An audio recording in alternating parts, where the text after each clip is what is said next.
Amis du jour, chalutations. Pour les petits nouveaux, moi c'est Sekhmet et je vous souhaite la bienvenue dans mon podcast littéraire. Dans mon émission, je vais tenter 3 fois par semaine de vous donner envie de découvrir des livres de tout poil, récents et moins récents. Alors, si ça vous tente, c'est par ici la suite.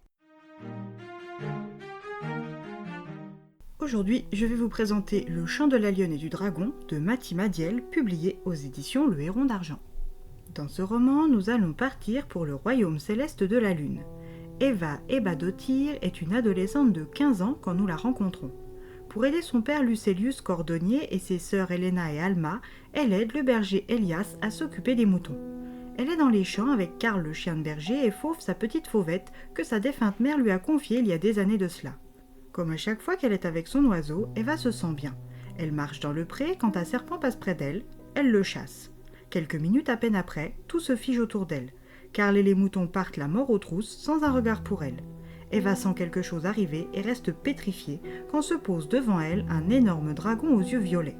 Le même dragon qui brûle des villages entiers dans la région et qui terrorise les Luniens de son village. Eva est une bonne combattante grâce aux leçons de maîtresse Liesa. Mais en l'instant, la seule arme qu'elle a sur elle est son bâton de bergère.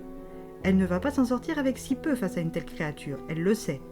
Elle se résigne quand le dragon l'attaque une première fois, puis se réveille et prend son bâton cassé en deux par l'une des énormes pattes du dragon et le plante dans une zone sans écailles.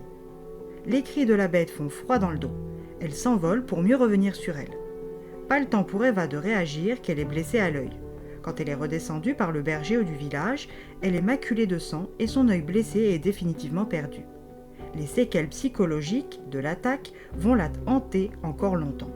3 ans plus tard, Eva a 18 ans. Elle a tenté de nombreux apprentissages sans succès et est aujourd'hui la garde du corps du collecteur d'impôts, faute de mieux. Malgré son œil en moins, Eva est restée une combattante talentueuse. Son exploit avec le dragon a fait d'elle une jeune fille très convoitée par l'armée du royaume. Elle est celle qui a tué à elle seule le dragon, l'héroïne lunienne, et en cette période de guerre avec les Soliens, elle pourrait être tout à fait utile. Mais jusqu'à présent, Eva a toujours refusé de s'enrôler, et ce pour plus d'une raison. La principale étant son aversion pour celle qui dirige leur royaume, la Drutmon, Célina. Celle qui les a chassés du palais quand elle était jeune et qui a causé tous les tracas de sa famille, dont la mort de Laurel, sa mère. Mais Eva ne va peut-être plus avoir le choix que de s'engager dans l'armée. Alma vient d'accepter d'épouser son amoureux Hans, et la dot que son père doit verser pour elle à la famille de Hans est largement au-dessus de leurs maigres moyens, et ce même si son père augmentait la cadence de fabrication de ses chaussures, qu'Helena doublait ses leçons de maîtresse d'armes et qu'elle se trouve un second petit boulot. À ce rythme, Alma aura atteint les 30 ans sans être mariée. Eva ne peut supporter cet état de fait. La rente versée aux soldats est bonne et permettra à son aîné de se marier. C'est donc décidé. Eva signe pour 3 ans de service militaire. Arrivée à la forteresse d'Isvar, Eva est traitée un peu différemment, car ici personne n'ignore pourquoi elle est aveugle d'un œil et pourquoi sa tempe est couverte de cicatrices. Mais lors de sa première bataille aux côtés d'une jeune soldate de son âge, Annika, elle se fait blesser à l'épaule et est renvoyée à l'abri. Son aura d'héroïne est vite émoussée et va progressivement lui valoir des brimades, des réflexions désobligeantes, voire des altercations. De retour chez elle, sans Fauve, qui a fui durant la bataille dans la forêt de Rakka, elle est plus triste que jamais. Son père est invité à participer à la grande foire de Frostbourg, où il espère bien faire beaucoup d'argent. Si tout se passe bien, il pourra permettre à Alma de se marier et à Eva de ne plus enchaîner les batailles et les blessures.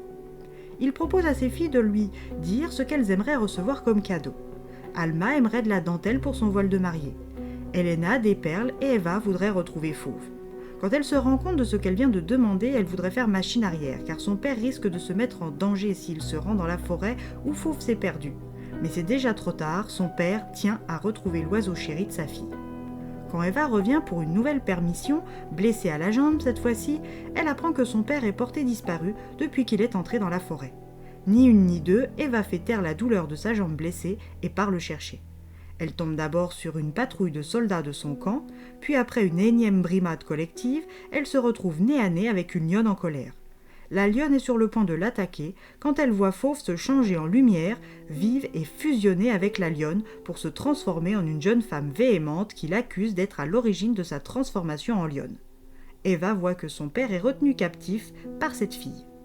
Après une bagarre qui a failli coûter la vie à Eva, Elle apprend qu'elle est en présence de Clarissa, la princesse disparue du royaume céleste du soleil. C'est la cause de qui Kobe, le Sonnenjoa, a lancé la guerre contre son peuple.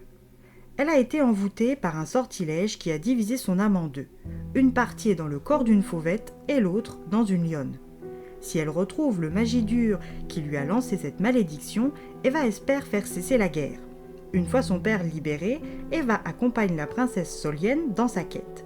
Les deux jeunes femmes réussiront-elles? La guerre cessera-t-elle? Qu'en est-il d'Hugo, le prince des Luniens, son ami d'enfance qu'elle a perdu de vue à son départ du château? Aurait-il lui aussi été ensorcelé? Eva le retrouvera-t-elle? À vous d'enquêter avec elle pour trouver des réponses.